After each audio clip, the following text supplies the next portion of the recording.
Neighborhood. This is the place where you're entitled to Brad's opinion. And now for your host, Brad Allard. Well, we're getting another week. This is going to be a great week. This is going to be non-profit week. Today we have Debbie Beeman from Promises Community over on Renfro. And then tomorrow we have Jessica Reams with Fitability. And then Thursday we have Crazy 8. So this is a good week to find out what's going on in the neighborhood. You know, got a lot of summer plans, a lot of summer needs. Debbie, is summertime the busiest time of year for you or not so much? Which is it? Summertime is really busy for us because we have a summer Kids Eat Free program that takes massive amounts of food and additional volunteers. So it becomes very busy for us. Okay. I would think with school being out, you probably have more of that kind of situation where, you know, the kids aren't getting access. I know a couple of the schools, a couple of the elementaries still provide meals during the summer. Yes. But still, not everybody has access to them. I was going to say, some of those are prepared meals, and you have to be there. It's not to go. So it fits a niche, but you have to fit in that niche. Yeah. And ours is food to go. You know, you don't ever see yourself opening it up like a dining-type facility?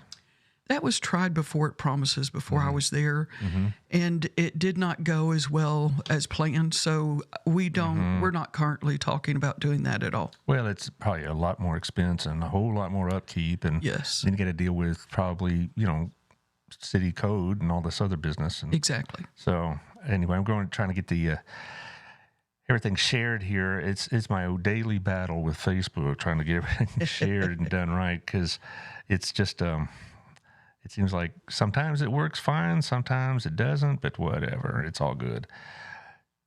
And then there, oh, look at this. There, I almost got it. Almost, yeah. And I think I got them all. Yes, I did. Okay, good. Anyway, but we're going to talk about all the needs coming up from the summertime and also concerns, because prior to the show, Debbie and I were talking, and business is booming, which is kind of a double-edged sword, isn't it?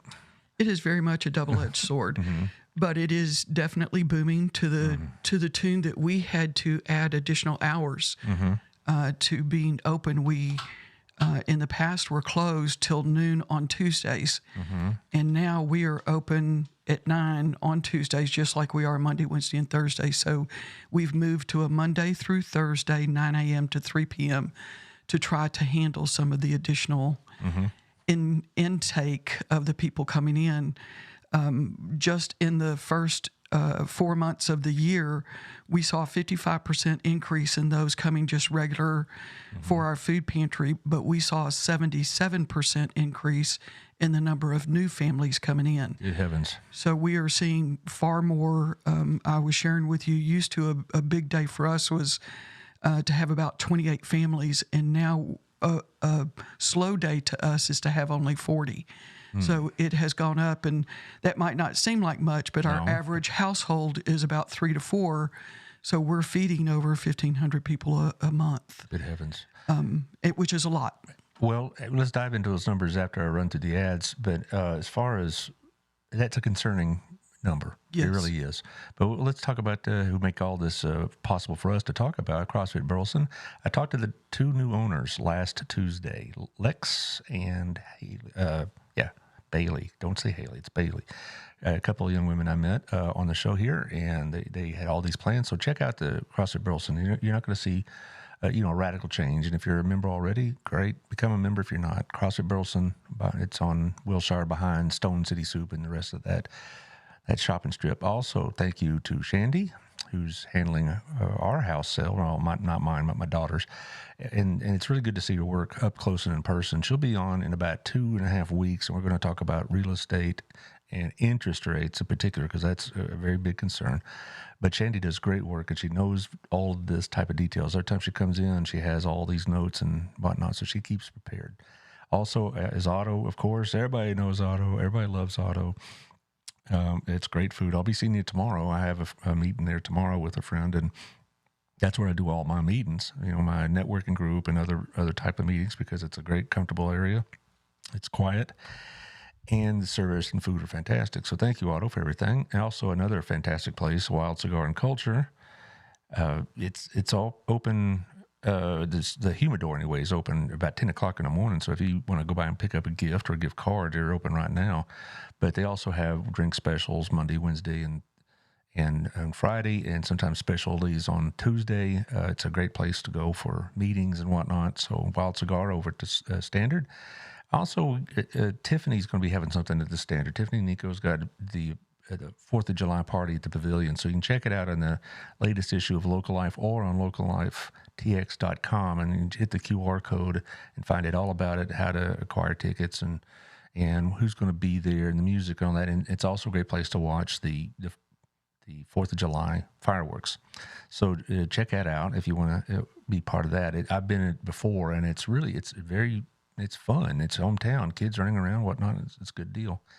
Also, thank you to Gala at Southern Gym. They'll be moving this week. Now, I don't know if they'll be fully open at the end of the move, but they're starting to move from upstairs to downstairs, starting later this week. So it's coming. That big, much anticipated move that's been delayed about 6 months for all sorts of reasons. A lot of supply issues, not for diamonds, but for cabinets and furniture and file cabinets or whatever, and just everything that you can think of. Southern Gym, fine jewelry and gemstones. Also, Old Pro Roofing. We talked to John Williams, 817-734-2756. We had a rainstorm last night.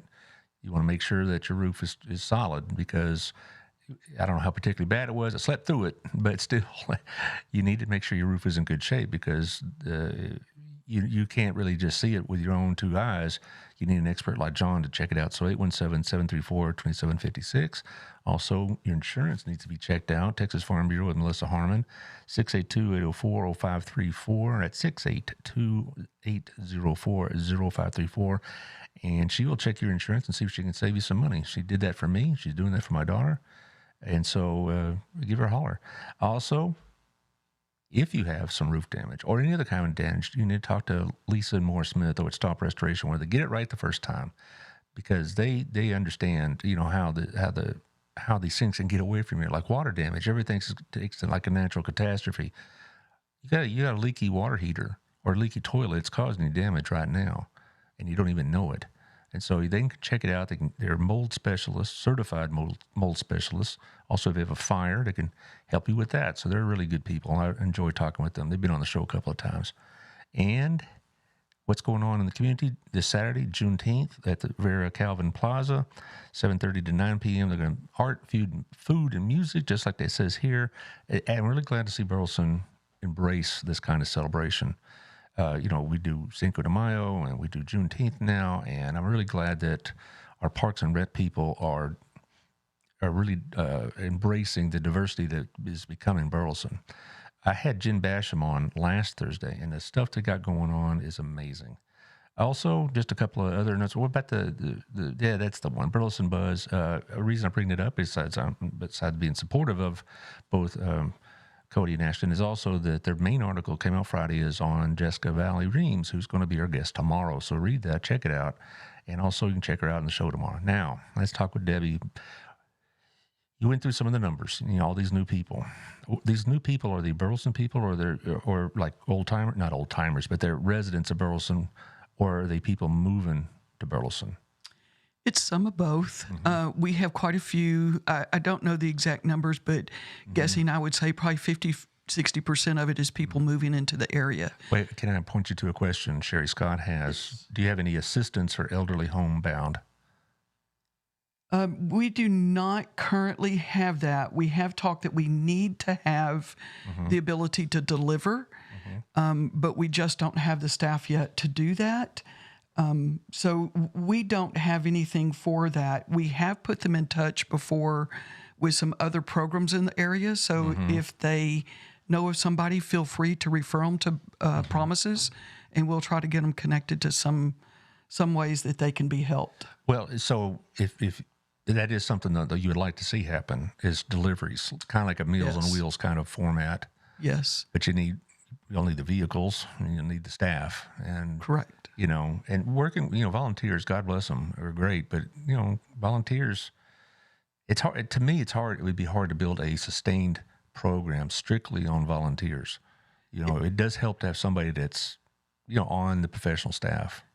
I totally agree. We are extremely blessed to have amazing volunteers at Promises. But the reality is, people who are usually able to volunteer during the time Promises is open are retired people Right. who now it's not uncommon for them to pick up and go on a trip for a month or Right. whatever. So you do have some issues with that.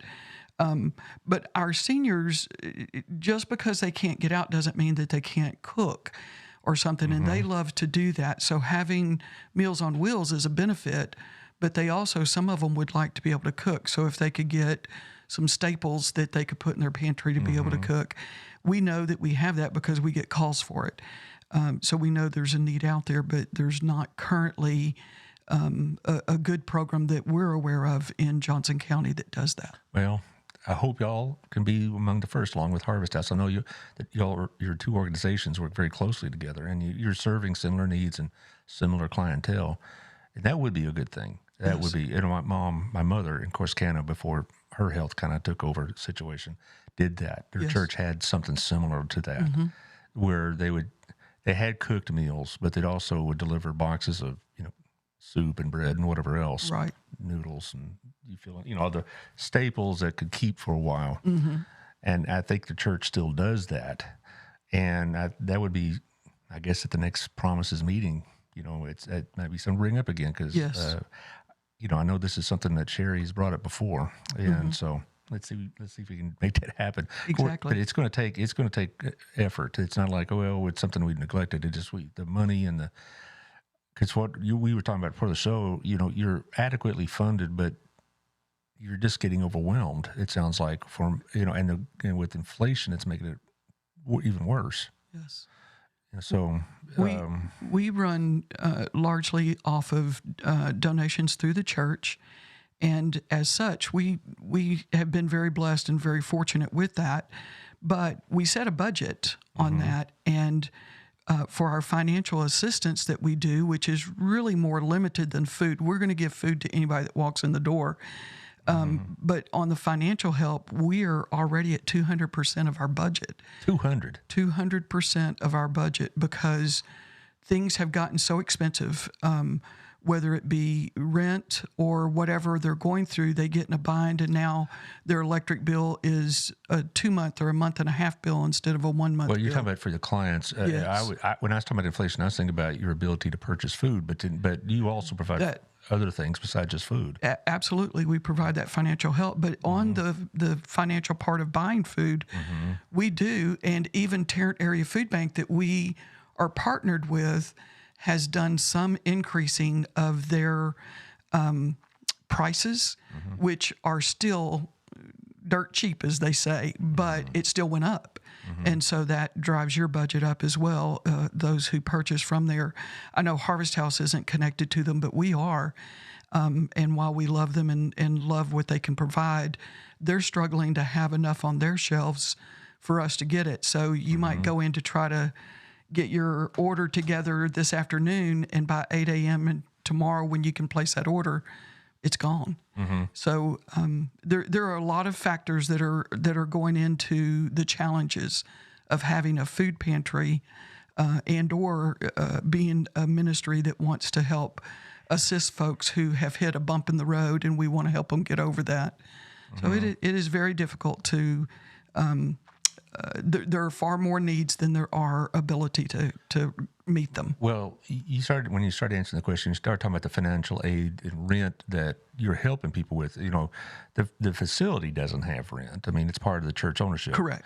But the people come in, and you were telling me about like 75% or increases or better. So why don't you talk about that, what's going on in our community about apartments and other housing arrangements? Well, we are seeing a whole lot. As you know, we just went through about a year and a half of real estate being very high and occupancy being high, which drove up costs. So people who were paying rent of about $950 and normally would see no more than $100 increase when they renewed their lease, were seeing 5, 6, some of them doubled their rent with a new increase. Finding a new place to live is also very difficult because it's high as well, and going in as a new renter would be trouble. So we have had people who went from $950 a month to $1,500, some of them a little bit more than that, in 1 month, and that would be hard for anybody at any socioeconomic. Yes, I couldn't afford $600 a month just Exactly, like that. more on there. So we are seeing a great need. We also have seen a 77% increase in new folks coming into Promises, many of which are new to the area. One of the stories we hear a lot of is, I came here for a job, and they're here 3-4 months and they lose that job. And so they now are in a new area. And it's just one struggle after another for our clients.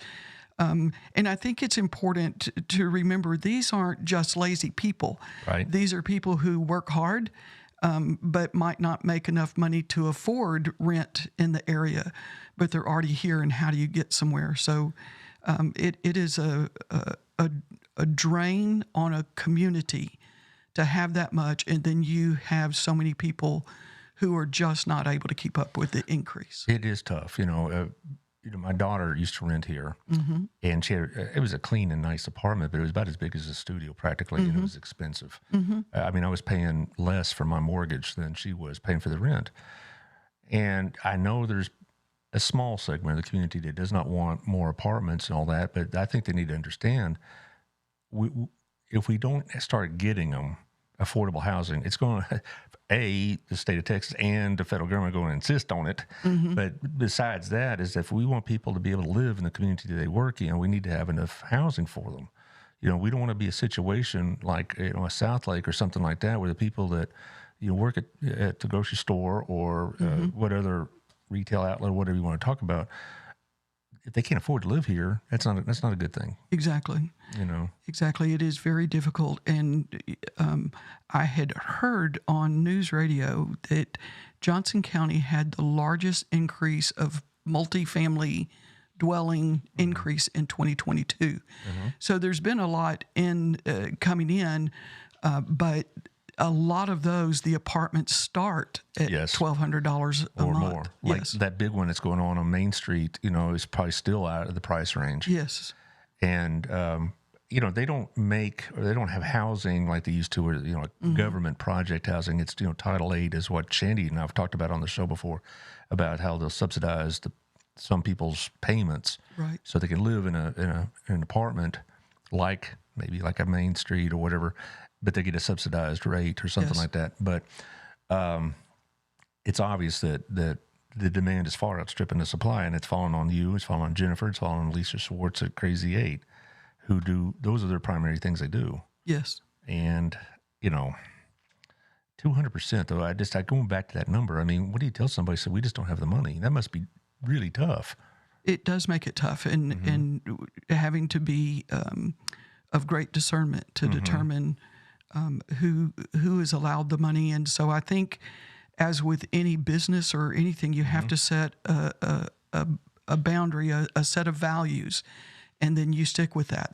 This is our ministry and what we can do. It doesn't mean somebody else would tell you no, but we might tell you no, but we will never tell you no without giving you some other options of places that you can go. Well, it's not like you open the drawer and there's an envelope full of cash or something like that. There is a process and procedure, and you do have to, unfortunately, there are people trying to, game the system, and you have to be alert to that. I don't think Christian charity means get scammed. Correct. And, but that's really not as common as some people might think. I mean, most people really do need the help, right? Yes. Right. I think almost everybody, I would say easily 95, 98% of everybody that comes to us truly needs the help. But we have a budget just like everybody else does. And so you have to look at, is this part of the ministry where we can follow up to help them be beyond just an ATM that passes some money out, but somebody that can help them to get back on their feet. Plus the fact that this is not like something that they would do on a monthly routine basis. Usually these type of financial assistance is like a one-shot thing. Is that, or am I misunderstanding it? We do a whole lot of one shot, but we do have some that we become involved with that can go over a longer period of time. Okay. We're involved right now for a very large amount of money, but a lady is in a home where she has become she needs ADA compliant home.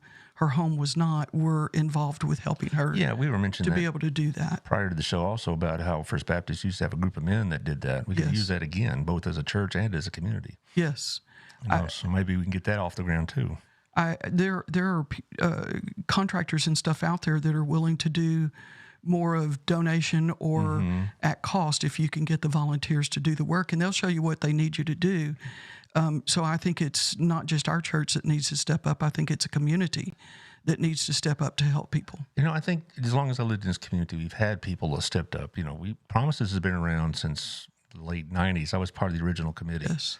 And then Harvest House has been around since the mid-'80s, I believe. And now we got other outfits. The next step in its former previous incarnation have been around since the mid-'80s.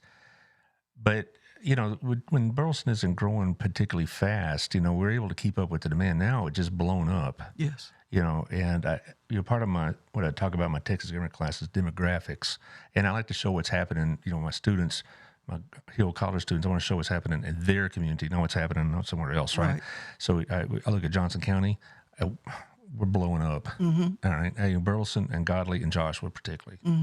And, I despite the expansion of your program and Harvest House, the demand is still outstripping the supply. Yes, absolutely. You ever take that home with you and say, Lord, tomorrow we don't have anything. We need something in a hurry. And do you have those kind of evenings? I definitely have. One significant one that stands out a lot was when the pandemic first hit. I had only been on the job 2 months and 8 days. And we were told we had to close down, and what we would do would be just passing groceries out. But I thought, if I can't get groceries, how do I pass out groceries? And I had walked out of our walk-in freezer, and I said, Lord, how do I get food on the shelves? But I believe that we serve a mighty God. And 2 days later, a man pulled up in a truck the truck was full of Jimmy Dean sausage and bacon.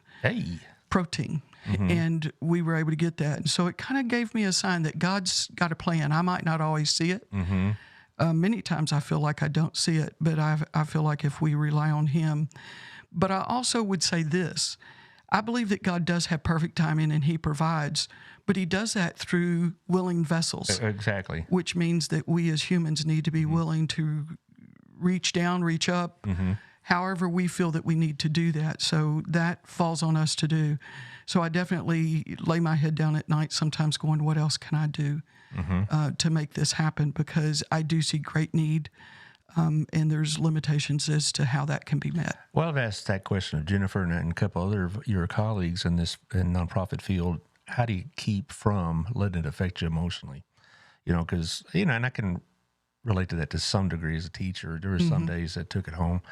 But I guess, you've seen God work miracles a couple of times, and you think, well, okay, this is going to happen. I don't know how, I don't know when, what is it going to look like, but it's going to happen. I've definitely seen miracles happen. But I also have been at the point to where it's just one right after another through the door. And I think it's important to be able to step away, go do something you like to do, because my prayer every day is that God give me discernment and that He not let my heart grow cynical. Well, and you also, what you said, though, is that we could pray all we want, but it still takes, hands and feet to do it. We are the hands and feet of Jesus. Yes. And I've told the story to Jennifer on her show before, but I remember when I was at the high school and I was doing student council, we had food drives every Thanksgiving time, and I had this one young lady named Jennifer Sando, and people, her name back then was Jennifer Barnes. People know her mother, Peggy Barnes. She ran the food drive for us at student council, and man, that gal got it going on. And we pulled up to Harvest House the Wednesday before. Well, we gave the food to Friday before Thanksgiving. And we pulled up in 4 flatbed trucks worth, right? And I walked in there and I said, hey, we got some food for you. And the 2 ladies working it, they started tearing up and like, did I say something? She goes, let me show you something. And they took me to their closet, their pantry, and there was 1 bag of groceries on the shelf. And here comes Thanksgiving. And they just, Yeah. It was affecting. Yes. Yes. And that's why I always refer to that, because had these kids not really busted their hump to get that kind of food, there's a lot of people gone hungry. Yes. And the kids, not children, I can't call them that. The kids, the girls got a little bit teary-eyed. I think the guys are trying to hold it back, being manly, but it affected them too. Yes. To see just how close to the bottom it had gotten. Has it ever gotten like that with y'all? Never had to experience that to that level. We have thought we're not going to be able to get things. We fortunately, with some of the planning that we do, we usually have some time. So I am grateful that we've never experienced that, but I've heard more than one story of that. I will tell you that I've heard families who talked about, I had no idea how I was going to feed my children. And at work today, somebody mentioned Promises or somebody mentioned Harvest House. And so we see families who don't know what's out there available to them, who are finding out. I could tell you stories the rest of the show about people who have had those type of things, or help that's out there for them with the craziness that they go through. Because there is hurt, deep hurt, with a lot of the people around. We all have some of it, but I think it is amazing to see. And again, I go back to God has perfect timing. When you most think that it's not going to happen, it's not going to be there, and then it does. At the pandemic, when I thought, how are we going to put something on the shelves? Because when I stepped out of that freezer, it was empty. There were a few things in it, but that was it. And, within 2 days, we have a freezer full. So it is amazing to see those things, inspiring to see those things. But it really isn't. And the type of people you're seeing, these are working people almost most occasions, or they had been working people until maybe they got laid off or whatnot. Yes. They're not derelicts by any means. But they're people in our community that, I'll be going to the grocery store later today, and I may have no idea that that person that's stocking the shelves has no meal coming. Exactly. And that kind of thing. And so I think that's what our community sometimes is not as aware of. Is I think they've become more aware in the last 3 or 4 years because of you, because of Jennifer and whatnot. But there's people that, we just think everybody's, fine if they have a job, and that's just not always the case. We talked about this also prior to the show about the medical needs of these people. Yes. We have a desire to make that different. The clientele that we see many times can't afford a more nutritious meal. And so they have many health issues, and they need to be able to see a doctor, but yet many do not have insurance or adequate insurance. Or Medicaid. Yes. And so there's a couple of things that we do. We have both Aetna and Humana who come and sit in our lobby 1 day a week, trying to help people to know how to sign up for Medicaid and or Medicare, helping them to know how to get through some of those programs. We also have Tarrant Area Food Bank who comes in once a month to help people sign up for food stamps.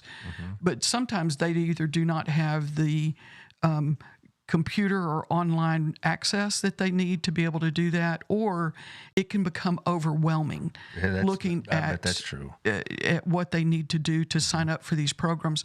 These people bring in everything they need to sit there with them, and they could come in and sit down with their paperwork and leave having applied for, signed up for. Some of them who have been denied before now have appealed it. So I do think that it's very important that you try to look at the whole thing, because I can try to put healthier food on the shelf, but if they don't know how to cook it, can't afford it, then it's not going to be a program that sticks or helps them out. And so the Johnson County Hunger Coalition is looking for ways to do that.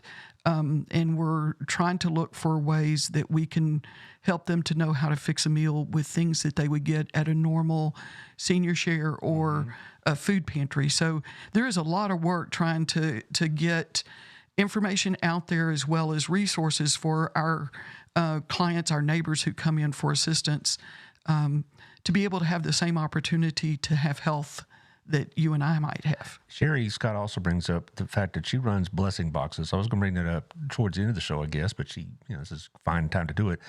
You know what I'm talking about, the blessing boxes? You've Yes. seen them, right? Yes. Okay, and a lot of people do that, and she's offering to help spread the information through y'all about that those are available. There's one at the library, I know. There's one over at the Eastern Fro, what used to be called Bennett's, but it's now Eastern Fro 101 or something like that. And there's another one at Centennial Park, and there's like 6, I believe. And that's the kind of people we have in this community. That's taking it upon themselves to do it. Yes. And kind of getting back to the housing situation, or whatever else. What drives me crazy is I read the news and I get told how great the economy is doing.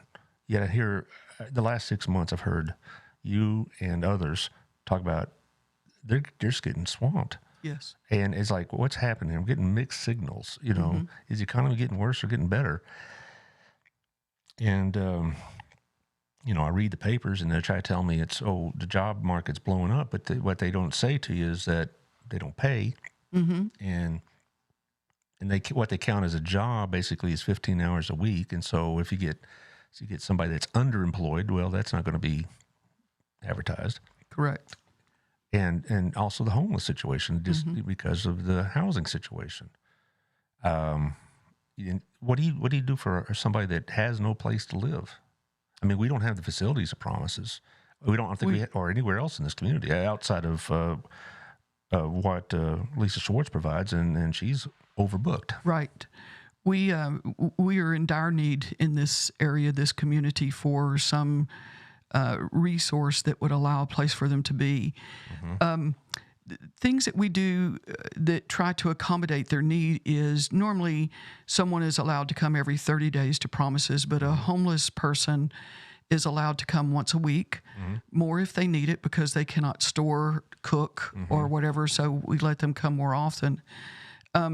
We also have worked with some of them, if they don't have an address, they can't apply for food stamps to get food stamps because it can't be sent to a P.O. box. Right. So we've allowed them to use the church address, that type of thing, where we're trying to help them to get off of it. But for promises itself, the neighbors that we have coming in largely are not sleeping outside. They are sleeping in their vehicle. Right. And they become quite resourceful. We have one that has a little window unit air conditioner and puts it up on a big garbage can thing and at least can run that off of the lighter and stuff. So they become very resourceful, but we help them to go maybe to Love's to get shower and clean if that's been a while since they've been able to get that. Some of them go into fitness places and they'll let them shower. But really what we are able to do is just try to help them with knowing what is out there for them. But the reality is we have, when I first came, there were 2 that we knew of that were homeless of our neighbors. And the last count I had was up to 36. Right. And that's been in a couple of years. So it is a great need, and there's not really anything here. And to be honest, a lot of the overnight shelters are not real conducive to small children. No, they're not. And I think that's one of the reasons that even though most in the community have a good heart about this, they also concerns about having those kind of shelters like you see on Lancaster. Yes. Because it's like, some of those people have very serious drug addiction and mental problems on and on. You see it, I'm sure. But and they're not really wanting to have that kind of facility near a school, church, their home, and whatever. And I can't really be too critical of them because how would I feel about it if it went up next to my house? Exactly. So it's a tough needle to thread. But again, I think also a lot of people think homeless, they think of those people under the bridge, downtown Fort Worth, and that's not what you see at all. Yes. You see working people a lot of times, and they're having to live out of the car, or as Jennifer calls it, couch hopping. Yes. So. And some of them would get unemployment or disability, but it will be so small that they can't live on it. And if they try to work to supplement that, they take away their disability. So it's not set up right now to be the best for those who need it. Our social welfare program really does need an overhaul at the national level. I was a couple of weeks ago when everybody's pulling their hair out about the budget and we're going to default, blah, blah, blah, I got to see some of the things that they were debating about. And it turns out, food stamps are not easy to get. And, and it's like a lot of people who need it aren't getting it because of technicalities. Yes. And same thing with Medicaid. And it's like, and it's like, wait, by every standard, this person qualifies for food stamps, but because of some technicality, they're not getting them. Yes. And that's just crazy to me. Or we have, to me, great disparity in food stamps. Our senior population, which our neighbors, our clients that come in, about 63% of ours are at least 60 or older. Mm-hmm. And their average amount that they get, and most of those live off of Social Security. Mm-hmm. And the amount that they get in food stamps on average is $15 a month. There is 15? not $15 a month. That's not what can buy you a pizza. No, it will not feed one person for a month. But yet they expect them to live off of that, where there's families that may be getting $700 a month. And I don't want to begrudge them the $700 because they have quite a number of people. But I also know that one person or two people are not able to live off of $15 a month. That's insulting almost. It is very much insulting, and it's to an age group that doesn't want to ask for the help anyway, right. So they feel insulted, so lots of times they won't even use what they've been qualified to get. That's the thing is, it's like if you really are poor by the government standards, there are programs. It's the working poor and the elderly poor that are really this is what they're living through. Yes. I have a couple of kinfolk that would be living like that have they not had a family like ours to help supplement what's going on, so they don't have to live like that. Yes. But we're just been blessed to be in a position to help them. But not everybody has that. And it just astounds me that some of our government programs, people think, oh gosh, we spend billions and trillions on social welfare programs, yet there's still a whole lot of people that are not being helped. Yes. I agree. So, and there's got to be some way to make that happen. I agree. I think that there's, it's hard to have the support because so much of what is spoke on this subject on the news is the bad. Mm-hmm. And it doesn't address that there are those hardworking people who need the assistance. Mm-hmm. And they may never have a job that is paying them, $22 an hour or greater. But they have worked hard all their life. Mm-hmm. And I think that they need help now. But you don't hear much about that. All you hear is this person was defrauding the government. Right. And so people want to just get rid of the program. Well, I'm not in favor of getting rid of it, but certainly it needs an overhaul. And semi-related, you're also connected to the health clinic over on Haskell. I always get the street wrong. Haskew. Okay, I did. Haskell, Eddie Haskell, whatever, but a Haskew. But they're all kind of in the same umbrella. And I have a couple of friends in my Sunday school class that volunteer, and they said they could double their staff, double their facility, and still have a waiting list. Yes. And again, this is not meant for, this is not like the county hospital for Medicaid patients. This is the working poor. Yes. Who can't afford insurance. Yes. A lot of people think, well, didn't Obamacare make everybody have insurance? Well, no, that's not what happened. And so a lot of people that are working in these $14 hour jobs or whatever, they don't have insurance and they have kids. Yes. And all this. And they said that's tough. I mean, they could be open 24/7 and still have customers. It's like, how long is the waiting list you told me for the counseling you're providing? For the counseling, they have 3-month waiting list. It's kind of almost like, unless it's an emergency, that's what happens for the physicians. Mm-hmm. Unless it's an emergency, if you just want a doctor's appointment, it's at least a month out at better. And I just wish we could do more. I do too, and I know that the county, the cities would love to have that.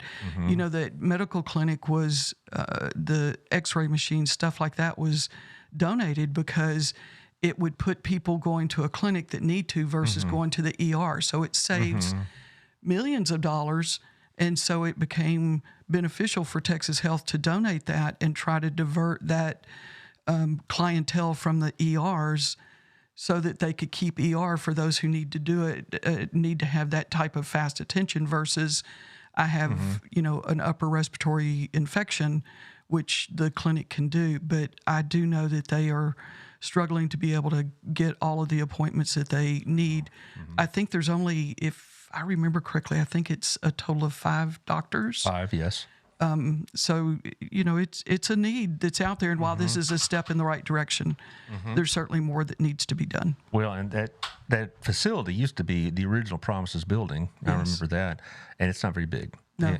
The facility of now is much larger, and you have a little bit more space, but the facility is pretty small. And so they have 3 rooms for visiting with patients, and I think they have like a tele-doctor kind of thing, Yes. room. And, so basically there's only about 4 rooms they could use Yes. for that. And they could probably, like I said, they could triple that and be fine. There would be amply used, to say the least. And it tells me a lot about what's going on in our community that's kind of underneath a lot of what we see. And because you don't really think about it, our community's growing, we got these things going on, the city, is putting on all these things for us and all this, and you don't really realize there's an underclass that's being underserved. Yes. And you see it every day. Well, if you could wave your magic wand, well, it's superstitious. If you could tell God, as if anybody could do that, what do you need right now? What would you say? This is what I need now. What we need most is to be able to, if we could order in bulk, it would solve it. But until we can do that, we need food donations. Our shelves can be emptied in a day. Oh, yeah. With what we have and what we can put out. So we are needing food donations. We need to have some of the stores that we used to be able to go through to open back up. Their corporate will not let them do bulk ordering for us. Some of them even did different. Aldi now has a corporate ordering versus each store doing it, so we can't piggyback off that store to get our deliveries. So really, we're limited to basically City Market, which is wonderful, good, and a good partner for us. But we need to be able to get to the food so that we can put it on the shelves so that people can shop for it. Well, what in particular, what you mean is, Kurt Yeager will order you what you ask for, like Right. extra beans or Right. soup or whatever else. And, and you're obligated to pay for it and all that, but it's Right. still at a much lower cost than buying at retail. And you could, Or even buying it at what the store might pay for it. They've let us do that. And those are wonderful things for us to be able to do. We just worked out with Mrs. Baird's for our Kids Eat Free, who's going to let us purchase a number of loaves of sliced bread because kids don't like usually what we call bakery breads, the more specialty type breads. yeah, So they don't like, the French bakery Yes. breads and all that other business. or the ones with all the baguettes. seeds and all of that on it. They don't particularly care for that. So Yeah. we're going to be able to get that. But we don't mind paying for it. We just need to be able to get to it. And that's been a restriction for about a year now. Why is that? Why is the corporates moving in like that and saying we're not allowing this to happen anymore? Because they're still struggling to get the food to their store that keeps their shelves full. And it's not a matter of they can't. If I have the labor workers to put it on a truck here in California, I don't have the labor workers to unload it in Burleson, Texas. And so there is a delay in that, or the amount that they can order because they don't now have 10 workers, they might have 5 workers, and they can't move the product as fast as they used to. So they are anticipating that this will lighten up at the end of this year, but they initially thought it was going to lighten up now, Right. June, July. Right. And now it's to the end of the year. But it is a supply issue of stores. If you go to Walmart, you'll notice sometimes that you see empty shelves that you used to not see. Right. It's because they're slower at getting it. They run out of this product. It takes them longer to get in that same product. And so they're not wanting me to join in and take half of that delivery, even if I promise to pay for it, because they want to serve their customer. Well, yesterday I was at Sam's and they're almost out of water. Yeah. And you think, how could Sam's be out of water? But they are. And, I shop both at H-E-B and at City Market. And City Market usually has has what I need, but I've seen at HEB empty shelves. Yeah. And you think a big old, conglomerate like that would get all the food they need, but no. It's so, that's a real problem. So even if you just say, here's $1,000 to go buy groceries, I mean, it'd be helpful, but it doesn't necessarily translate into $1,000 worth of groceries, right? Correct. Because of various other issues. Right. Now, you'll take the money. Right. I absolutely will take the money because as soon as I can get it, I want to put it towards that. But yeah, we look at budgets. This is budget time for us, and we're looking at the increases is significant for us, and it all revolves around purchasing food, purchasing toiletries, and financial assistance. Right. So those are things that are just growing, and the need is just compounding month over month, where it is, we are busier than what we were before the pandemic. Yeah. And we were busy before that. Yes, but now it's just seemed to quadrupled. It sounds like almost, and that's to me is eye opening. What types of food do you need the most? We need things like cereal, peanut butter, jelly, macaroni and cheese. Those are staples that we still struggle to keep on the shelves. We do pretty well with canned vegetables, but canned meats are something that we could use, even like raviolis and SpaghettiOs. Those are things that children can fix for themselves while parents are gone to work. So those are things that we need. And then fresh produce and stuff are always something that we can use.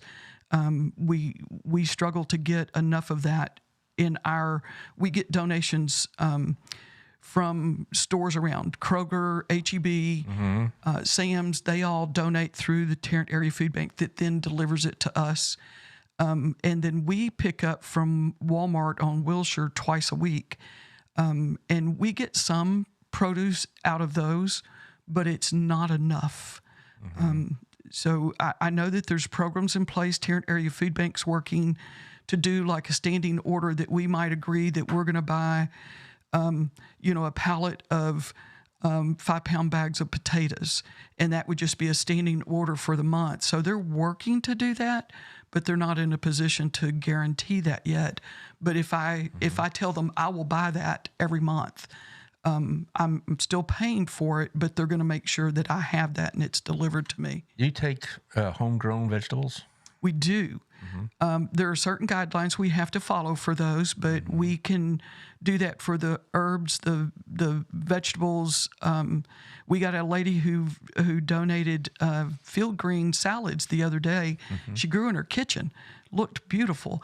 And we also can take eggs. Again, there's certain pathway that we have to do before we can put them on the shelf, but we know that we will adhere to the USDA recommendations for health on those. But yes, we do take homegrown. We get some from Pathway. Right. Pathway has a community garden. We get mostly, though, herbs from there.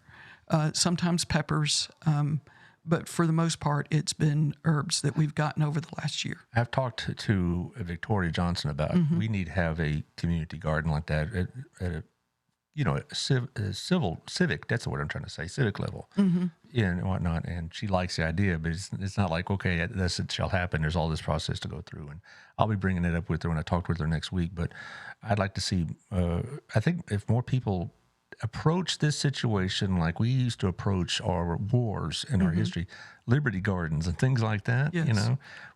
Back in those 2 episodes of our history, people grew a ton of their own food because it was seen as patriotic. I'd like to see that kind of mindset take over again, but it's back to the homegrown.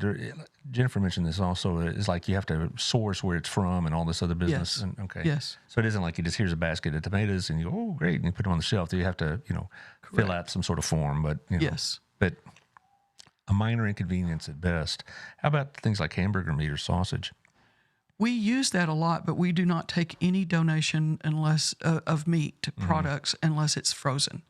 So it has to be bought fresh but frozen in order to do that. So if it's from an individual, we're gonna make sure that we can track that back to who where it originated from and how long it was not frozen, that type of thing, so that we can ensure the safety of it. Well, you got hunters around here. Maybe they might bring you some of their venison or something like that. Yeah. But, to me, that would be really great. But, it's not like you just like, all right, I'm inspired to go to H-E-B and I'll buy like 10 pounds of hamburger. You couldn't use that, could you?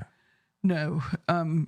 Number one, if it, you buy in bulk, we can't take that and break it down. Now, you could go in and buy 10 1-pound packages. That's kind of what I was talking about. But that'd be about $60 at least. But let's say I do that. I would come in with 10 1-pound packages. Hey, I got these right off the shelf. We would take it as long as you could show us. Here's my receipt. Here's what I did. Okay. Here's the date on it. We just have to be able to validate where it was.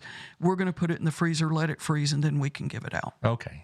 Well, that's good to know because, you were mentioning the nutrition is always something that is paramount. Yes. You don't want to feed them a bunch of junk just to get them through the day. Right. And because they're probably already having a very high carb, high calorie diet as well. Absolutely. And you think, well, they must not be starving because of their weight issues, whatever else is. It always drives me a little bit crazy when people in public life said, well, they need to eat better. Well, okay. Right. Well, how's that going to happen? Exactly. You need to eat organic. You need to eat more lean meat. Okay. Yeah. That ain't cheap. It drives me nuts when they act like that. Be an issue, or people will say, hey, I found a great recipe. You got to be careful with that because a lot of these people don't have all of the seasonings and stuff that are called for in those recipes. We try to make sure that recipes that we give out are 4 ingredients. Okay. No truffles or saffron or anything like that. No, they're not going to have that, and so they won't do it, and it won't taste as well. So they just don't go that way. But we do have to be very careful because we do not want someone to get sick, and we don't have the licensing to segment out dog food. I can get a big package of dog food, which would feed several families for a week. Wait. But I can't take a 50-pound. They're eating dog food? No. Okay. I'm saying we're providing dog food to someone, and you would like to be able to take a 50-pound bag and break it into 1-pound bags or whatever. Well, it's just the way you phrased it. I'm sorry. I just want to make sure they're listening. No. We're not feeding them dog food. It's for their dogs. But we do not. But most of them will have a dog, and they ask all the time for dog food. We don't get it real often, but when we do, one person's getting that 50-pound bag because I can't break that up. Just the same as I got a call the other day, last Thursday, right about 2:30, and a gentleman says, I'm in a big truck down the road from you. I can see your building, and I have a pallet full of frozen green beans. Will you take them? And my thought was, you betcha, bring them on. We'll look at it. But the problem was it was one of those big boxes like you see in the middle of a main aisle at H-E-B, and all of the green beans were just loose in there. It wasn't packages of it. And I had to tell him, I'm sorry, I can't take that. But we referred him to another food bank that we know does have that licensing. But bottom line, we will not do something that is against the regulation for us because we will not put ourselves in jeopardy of that. Yeah, and I'm sure getting that licensing is a hair-pulling experience. It is, and to keep it up. Yeah. And plus, you would have to redo your building some. It requires sinks, certain kind of tables, some of that. So it's not just going online and taking a test and saying we are food, we can handle food, and we take that test online. So our warehouse gentleman, Josh Pinkston, and myself make sure that we keep those up to date. But it's a lot of work. It's a lot of things that you don't think about that you have to be aware of, that we want to make sure that we're following because we do not want to get anyone sick. Well, we're getting close on time, so I just want to make sure the people that listen to this, either as they are now or maybe later today or tomorrow when they access it at their convenience, all the services you provide. We've been talking mostly about food, but that's kind of in a nice summary type way. Describe everything Promises offers. Promises is primarily a food pantry, and we provide that Monday through Thursday, 9 a.m. to 3 p.m. But Promises also will help to get people some financial help It's more limited than the food, but we do provide some financial help. We also have on the same campus a counseling that is for a small fee, greatly reduced, but we provide professional licensed counseling through Promises Community Ministry. The clinic that is free to anyone with no insurance in Burleson can go to that free. You do have to make an appointment, so you would have to call that. It's located on Haskew, and that's provided under the Promises umbrella. And then we do two things. Once a month, we provide seniors with fresh produce that is sent over to us from Tarrant Area Food Bank. So we're the location of it, not the provider of it. And then we provide Kids Eat Free, which starts tomorrow and runs through August the 8th. And that is providing a bag of food to every child who comes. That child gets their individual bag that will feed them breakfast and lunch for the week. And the household gets a bag that gives, like a box of cereal, it gives them a coupon for a free gallon of milk through City Market. And so they would be able to get that every week during the summer. So it goes, like I said, until August the 8th. And that starts, it's every Tuesday, noon to 1:30. They do have to get a card for that, but they can come to our food pantry, get registered for it, and then all they do is drive through, show their card, and they will be provided the bags of food each Tuesday. Wonderful program for the summer to feed the kids that are home and eating you out of house and home. No kidding. Yes. You know, goodness, you give us a lot to think about. I mean, and you're even though, like I said, this is a line item in the church budget at First Baptist, you still will be more than glad to take outside donations. Y'all don't have fundraisers, though, do you? We do not really do fundraisers, but you can give through First Baptist Church of Burleson. And you would write the check out to First Baptist Church of Burleson, but put a note in the memo that it goes to Promises, and all of that money gets put into the bucket for Promises. And they have a link and at the drop-down box, you know, on the give page, you know, his general budget and Lottie Moon and all this, and there's you. Yes. And so even if you're not a member of First Baptist, certainly you can access it and just donate directly online through the First Baptist page. Yes. Wow. All right, you give us a lot to think about. We're going to see you again at least on September 21st, National Giving Day. Yes. I'm looking forward to that. Me too. So several of your friends will be here. Yes. Look forward to it. And God bless you for what you do. I know you've got a lot going on this summer and a lot of needs, and it can be a bit overwhelming. And I hope people hear this, they share the show, they tell people that you're available for them. And we thank you for what you're doing. Thank you, Taylor, for manning the board as always. As always. And we'll see you tomorrow at Jessica Valley Reams, and we talk about what she does for the community. So Thank you, Brad. you betcha. Take care.